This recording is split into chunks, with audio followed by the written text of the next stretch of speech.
Despite having a reasonably short lifespan, the GBA had plenty of games. Naturally, we wanted to find out which one was the best, so our staff once again teamed up with our loyal Patreon supporters to filter through every game on the Game Boy Advance. After lots of voting and intense debate, we managed to narrow it down to 15 games. I'm John Reardon, you're watching NWR TV, and these are the top 15 games on the Game Boy Advance. Number 15. Final Fantasy Tactics Advance. As a kid, I always greatly preferred tactical RPGs over traditional JRPGs. Shining Force, yeah, that was my game. It should come as no surprise then that I played a whole lot of the original Final Fantasy Tactics on PS1, and when it came to GBA, it was like my wildest dreams had been realized. Best of all, the multi-leveled maps of the original Final Fantasy Tactics carried over into the GBA version. These always made the game feel so dynamic and exciting to me. Rather than looking down at a flat image, I could see hills and canyons. It brought the game world to life and made the game forever stand out in my memory. Final Fantasy Tactics Advance used a lot of new systems that I had never seen before in a game. For example, a law system, in which certain weapons or items might be against the law, and if you were caught using them, you could be sent to jail. It added a challenging twist to battles and always kept you trying new things. Number 14. WarioWare Twisted. I've got a shocking new idea for you. Let's take an existing series and make a version that uses motion controls. Yeah, well, that's a common concept now. It wasn't in 2004 when this game launched in Japan. WarioWare Twisted took the crazy fast micro games of the original WarioWare and added a whole new, well, twist. Built into the cartridge was a gyro sensor that allowed players a new input method via moving the system. It opened the way for a plethora of new mini-games and served as a clear sign of where Nintendo was going. Number 13. Mario Golf Advance Tour. The first appearance of Camelot's Mario Sports franchise on the GBA, Mario Golf Advance Tour combines very polished golf gameplay with a surprisingly deep RPG mode. The game plays similarly to the GameCube's Mario Golf Toadstool Tour and even offered connectivity features. These allowed the transferring of characters between the two games. The RPG mode that was the trademark of handheld Mario sports games at the time allows you to create and develop your character over a campaign featuring several different golf courses, improving your stats along the way. Number 12. Mario vs. Donkey Kong. I'm so glad this game managed to make it onto the list, because I think it's so easy to forget how the Mario vs. Donkey Kong series got its start, and how amazing it used to be. Anyway, Mario vs. Donkey Kong is essentially Donkey Kong 3, but not that Donkey Kong 3 or that one. It's a sequel to Donkey Kong 2, but not that one or that one. I'm talking about Donkey Kong for the Game Boy, sometimes referred to as Donkey Kong 94. Mario vs. Donkey Kong takes the mechanics of Miyamoto's original Donkey Kong game and turns it into a full-length puzzle platforming adventure, and sweet crystal coconut is it good. Mario vs. Donkey Kong is platforming joy at its most basic level. Your goal is simple. You're here, DK is here. Go get him. If you've never played the first Mario vs. Donkey Kong, you probably think of this series as a bunch of meh Lemmings clones, but go play the first one. Sweet mini Mario, it's good. Number 11. Golden Sun. Remember the Super Nintendo? Remember all those beautiful RPGs that released on that system? When Golden Sun was unleashed onto the world, it felt as if Camelot had dug up some long-abandoned contemporary to Final Fantasy VI or Chrono Trigger. Beautiful pixel art, fantastic music, and dynamic, exciting battles allowed Golden Sun to stand proudly alongside other classic JRPGs despite being developed for a handheld. It was a true console experience. Not to mention, it was rolling in all the story tropes that make for a great JRPG. You want young predestined protagonists? We got them. You want a convoluted plot about protecting crystals or elements or something so that you can light, or was it keep from lighting the sacred lighthouses? I don't know, but hey, look, a tiny dragon that can wreck bad guys. Sweet JRPG goodness. Number 10. Pokemon Ruby, Sapphire, and Emerald. Let me start by saying that I was 11 when Pokemon Ruby and Sapphire came out. My little brother was 9. He got Ruby, I got Sapphire. Fun times were had. So my views on these games might be slightly skewed by nostalgia. Before Pokemon Ruby and Sapphire, all of the Pokemon games had looked kinda the same. Sure, there were slight modifications to the sprites, but when it came right down to it, you could easily confuse the games. But there was no mistaking that these were new Pokemon games. There was so much detail and animation and everything looked new. There weren't just new Pokemon, the buildings looked new, the trees looked new, everything was new. Oh, and you could run. You could run! Do you have any idea how much of an improvement that was? Sure, it would take another decade before you could move diagonally, but running was a big improvement over trudging along until you finally get a bike. Number 9. Fire Emblem, The Sacred Stones. The second Fire Emblem title released in the West, The Sacred Stones is largely very similar to its predecessor. You control a band of soldiers in turn-based battles with swords, axes, and lances, each having their own strengths and weaknesses. This particular story is about a pair of royal siblings on a quest to liberate their kingdom. Where this one differs most significantly, however, is in several changes that make the game at least slightly more approachable. The game was the first in the series to offer selectable difficulty levels, as well as a world map that offered opportunities to grind and level up your character. It's still a steep challenge, but a slightly more manageable one. Number 8. WarioWare. Alright guys, confession time. I definitely hadn't played this game or any of the WarioWare series until it showed up on my 3DS via the Ambassador program. If only I had known what I was missing. WarioWare is a fascinating bit of game design as it feeds on your instincts as a gamer. Essentially, the game will present you with a scenario and say something like jump or dodge or some other action.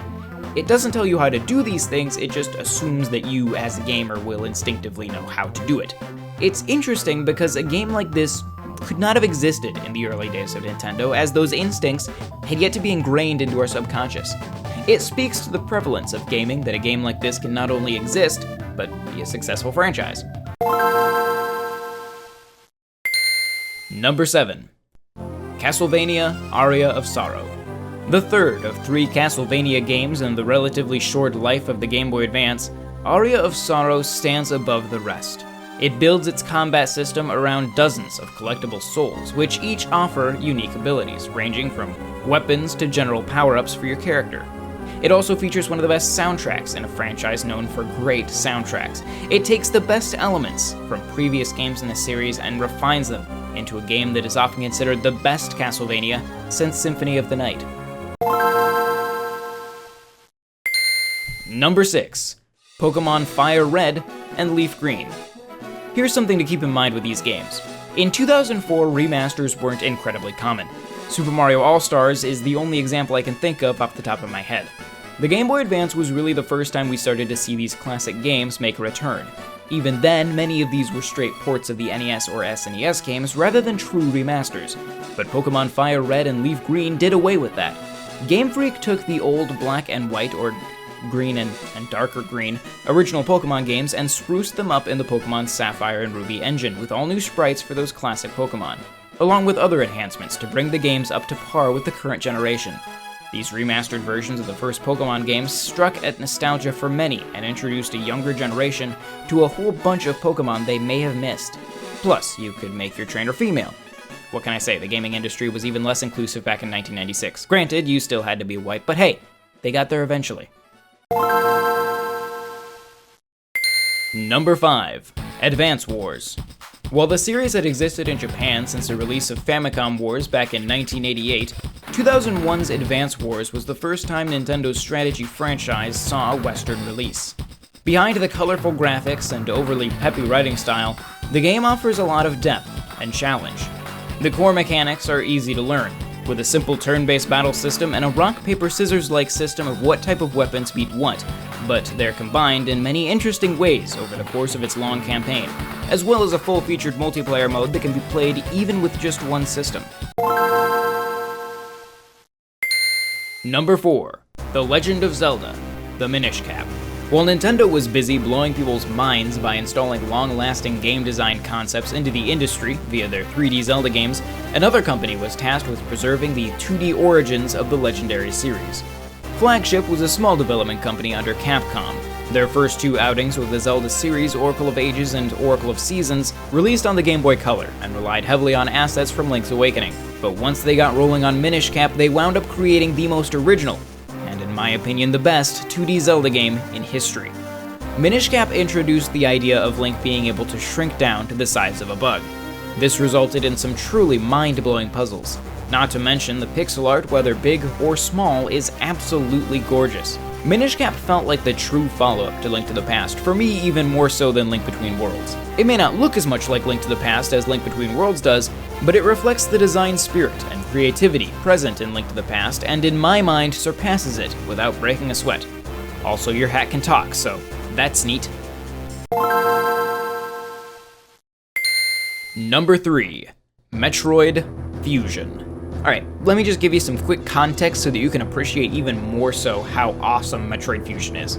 When the N64 came out, the vast majority of Nintendo IPs converted to full polygonal 3D. For the most part, this went surprisingly well. Obviously, the ones that were already at least somewhat 3D switched over no problem, like Mario Kart, F-Zero, and Star Fox. But even games like Zelda and Mario made the switch beautifully. Even Donkey Kong 64 isn't awful. It's not great, but it's okay. Metroid, on the other hand, went into hibernation for the entire everything has to be in 3D period of gaming. When it came out, we were not only really good at making 3D games, but we were also totally open to 2D games thanks to the Game Boy Advance repopularizing SNES-style gaming. What resulted was two amazing games. Metroid Prime pushed the series into 3D, and Metroid Fusion was like a darker, creepier version of Super Metroid. Metroid Fusion somehow managed to take everything from Super Metroid and throw in some hints of Metroid Prime to create a brand new experience that felt not only accessible to classic Metroid fans, but the new fans garnered from Metroid Prime. Good job, Metroid Fusion. You done good. Number 2. Mario & Luigi Superstar Saga. Developed by Alpha Dream, made up of people who worked on the SNES classic Super Mario RPG, Mario & Luigi Superstar Saga gave the player control of both Mario Brothers simultaneously. Everything from navigating platforms in the overworld to effectively attacking and defending in battle requires precise timing, with Mario on the A button and Luigi on B. This hectic action results in one of the most engaging RPGs on the system. Enhanced even further by the snappy, funny writing and memorable characters such as the villain Fawful, it was so successful that Mario & Luigi became a series of its own. Number 1. Metroid Zero Mission. As I mentioned with Pokemon Firered and Leafgreen, during this period of gaming, remasters were rare. Remakes were a bit more common, but they generally revolved around the idea of throwing out the 8 or 16-bit original and just starting from scratch. Rarely did we see a game like Metroid Zero Mission, which feels more like a loving update to game design than a remake or a remaster. Metroid Zero Mission brings the original NES Metroid up to current Metroid standards of design. It does this while maintaining much of the map and design of the original, blended seamlessly with new or heavily reworked content that allows the game to feel familiar and yet new at the same time. The original Metroid for NES was obtuse and difficult to navigate. This is not to say that it was a bad game, but like many games that are ahead of their time, the technology wasn't entirely equipped to support such an undertaking. Metroid Zero Mission feels as though the developers picked up where they left off with the original Metroid and finished it. It makes you feel like you've been playing an early build this whole time, and now finally, this is the completed game. Metroid Zero Mission speaks to a mindset that perfectly encapsulates much of the GBA mindset. The Game Boy Advance was a Super Nintendo in the palm of your hands. It allowed developers to return to a simpler point in gaming history with modern perspectives. With it, we revisited old worlds and improved upon old ideas. It brought 2D gaming back into a world obsessed with 3D and paved the way for the rebirth of 2D game design. Metroid Zero Mission represents all of these ideas, and on top of that, it's a fantastic game. That's why we're naming Metroid Zero Mission the #1 Game Boy Advance game of all time. Do you agree? What was your favorite Game Boy Advance game? Let us know in the comments down below, and if you enjoyed this video, why not give it a like? It helps us to determine what kind of content you want to see. If you'd like to vote on lists like this, along with getting lots of other exclusive content, check out our Patreon page at patreon.com/NWR. If you haven't already, then please subscribe to NWR TV for tons of Nintendo-centric content, and check out NintendoWorldReport.com for even more. Once again, my name's John Reardon. Thank you for watching, and I will see you next time.